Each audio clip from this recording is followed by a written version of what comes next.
Hello everyone. तो दोस्तों आज हम बात करते हैं आईईट्स एग्ज़ाम के बारे में। और ये जो एग्ज़ाम होता है दोस्तों, ये आपको तभी जाकर यहाँ पर देना होता है जब आप दोस्तों विदेश में जाना चाहते हैं। ठीक है, जैसे कि बाहर की अगर किसी देश में आप जाना चाहते हैं, विदेश में जाना चाहते हैं, चाहे फिर दोस्तों पढ़ने के लिए आप जाते हैं या फिर दोस्तों वहाँ पर नौकरी करने के लिए जाते हैं। ठीक है, नौकरी करने के लिए जाते हैं या फिर दोस्तों पढ़ाई करने के लिए वहाँ पर जाते हैं। तो इन दोनों केसेस में आपको यहाँ पर आईईट्स एग्ज़ाम जो है ये देना होता है। और आईईट्स की जो फुल फॉर्म होती है दोस्तों आईलिट्स। ठीक है, इसकी फुल फॉर्म क्या होती है?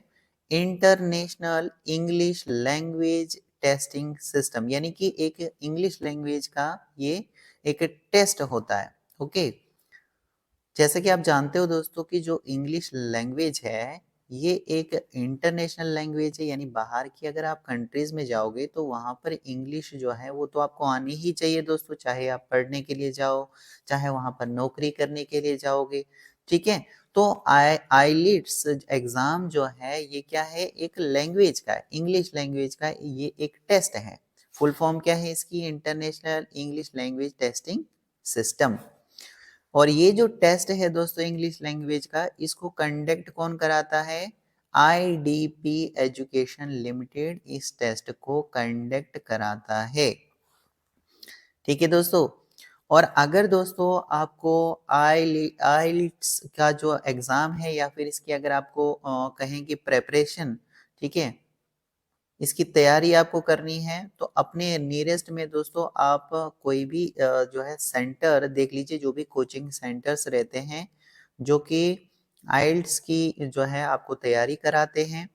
इसके लिए वो आपसे फीस चार्ज करते हैं और ये जो फीस होती है ये लगभग दोस्तों 15,500 इसकी रहती है। 15,500 रुपये तक आपकी जो है फीस यहाँ पर हो सकती है, लेकिन ये डिपेंड करता है दोस्तों आपके लेवल के ऊपर कि जो आपका इंग्लिश का लेवल है वो किस तरीके का है। यानी अगर आप इंग्लिश में ऑलरेडी दोस्तों अच्छे हैं, ठीक है, तो आपको यहाँ पर ज़्यादा टाइम नहीं लगने वाला है। लेकिन अगर आप इंग्लिश में वीक हैं दोस्तों तो आपको यहाँ पर टाइम लगने वाला है, तो इसके लिए आपको कुछ एक्स्ट्रा फीस भी देनी पड़ सकती है। यानी डिपेंड करता है कि कितने मंथ आपको लगते हैं या कितने दिन आपको लगते हैं। ठीक है, तो वो कोचिंग सेंटर्स वाले सबसे पहले आपका लेवल देखेंगे, तो उस हिसाब से आपको जो है यहाँ पर वो ट्रेन करेंगे इसके लिए। ठीक है, आपको प्रिपेयर करेंगे।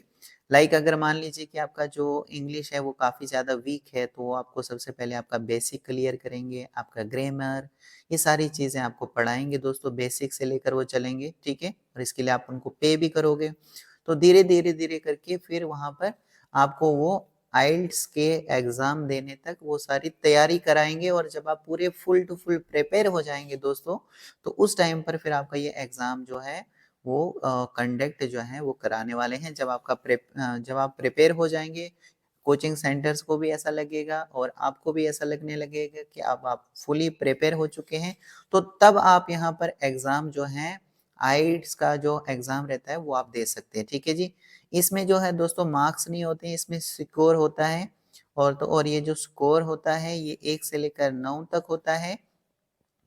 और सबसे पहले यहाँ पर आप देख लीजिए दोस्तों, यहाँ पर मैंने कुछ कंट्रीज़ यहाँ पर मेंशन की है। जैसे दोस्तों आप यूएसए में जाते हैं, कनाडा में जाते हैं या यूके जैसी कंट्रीज़ में, बाहर के देशों में, जैसे मैंने आपको बोला, क्योंकि इंग्लिश एक इंटरनेशनल लैंग्वेज है, तो अगर आप बाहर जाओगे तो आपको इंग्लिश आनी जो है बहुत ज़रूरी है। ठीक है दोस्तों, तो जैसे कनाडा जैसी आप कंट्री में जाओगे और वहाँ पर जो है अगर आप ये आइट्स का स्कोर दोस्तों आप उनको दिखाओगे, तो कोई भी जो एम्प्लॉय होगा, ठीक है, मान लीजिए दोस्तों आप वहाँ पर जॉब करने के लिए जा रहे हैं, तो वो कोई भी एम्प्लॉय होगा, चाहे वो गवर्नमेंट है चाहे वो प्राइवेट है या फिर किसी इंस्टीट्यूट में दोस्तों आप वहाँ पर जो है वो ज्वाइन होना चाहते हैं, तो वो इंस्टीट्यूट जब आपका ये सिक्योर जो है देखेगा, जो आइट्स का स्कोर देखेंगे, तो वो आप पे ट्रस्ट कर लेंगे कि आपको जो इंग्लिश है दोस्तों उसमें आपकी कमांड अच्छी है। यानी कि दोस्तों आपको रीडिंग भी आती है,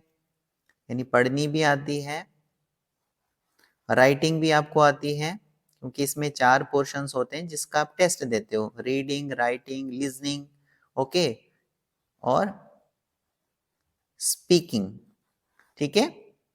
तो इन चारों चीज़ों का आपको टेस्ट होता है आइट्स एग्ज़ाम में।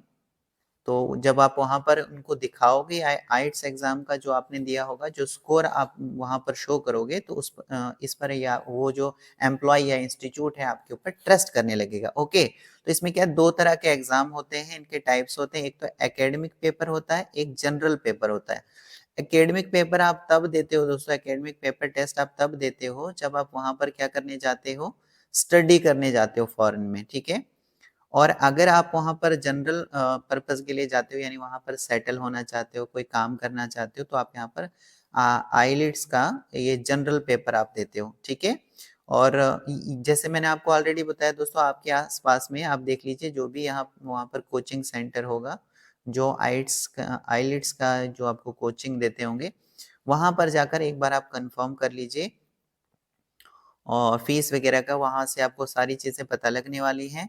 और जब आप फाइनली आप आपके लेवल को देखते हुए जब वो पूरी तरीके से आपको प्रिपेयर कर लेंगे, उसके बाद जब आप पेपर देने के लिए रेडी हो जाओगे, तो पेपर आपका होता है दोस्तों 2 घंटे, यानी आइलेट्स का जो आप पेपर दोस्तों स्लॉट जो बुक करोगे, उस दौरान जो आपका टाइम रहेगा 2 घंटे और 45 मिनट्स का ये टाइम रहता है, जिसमें आपको ये चारों चीज़ों का दोस्तों टेस्ट होता है। जैसे मैंने आपको ऑलरेडी बताया, रीडिंग, यहाँ पर भी मैंने जो है मेंशन किया, देख सकते हो यहाँ पर, लिसनिंग, स्पीकिंग, रीडिंग और राइटिंग, इन चारों चीज़ों का आपको टेस्ट होता है 2 घंटे 2 आवर्स एंड 45 मिनट्स, ओके, इतना आपको टाइम होता है। लेकिन दोस्तों इस पेपर को देने के लिए आपको सबसे पहले अपने आप को प्रिपेयर करना है, आपको देखना है कि आपकी जो इंग्लिश का लेवल है वो कितना है, ठीक है? तो उस हिसाब से आप एक बार कोचिंग सेंटर में विज़िट कर सकते हैं। और अगर हम बात करें दोस्तों मिनिमम ऐज की इसके लिए, तो कम से कम आपकी ऐज जो है वो 16 साल की होनी चाहिए कम से कम, क्योंकि अगर आप बाहर स्टडी करने के लिए जाओगे तो आफ्टर 12th अगर आप जाते हो दोस्तों, तो कम से कम मिनिमम मिनिमम जो ऐज है 16-17 ऐज तो आपकी होनी चाहिए, ठीक है? तो मिनिमम ऐज इन्होंने बताई है कि 16 साल होनी चाहिए, मैक्सिमम ऐज का यहाँ पर मेंशन कहीं पर भी इन्होंने नहीं किया है, ठीक है? तो होप करता हूँ दोस्तों कि आपको ये जो वीडियो है ये हेल्पफुल लगी होगी, और इसी तरह की जो इन्फॉर्मेटिव वीडियोस हैं, इसके लिए आप चैनल को सब्सक्राइब करके रख सकते हैं और बेल आइकन पर आप प्रेस करके रखिए, ताकि आने वाली सभी वीडियोस का नोटिफिकेशन जो है वो आपको सबसे पहले मिल सके दोस्तों, ठीक है? आप सभी का बहुत-बहुत थैंक यू।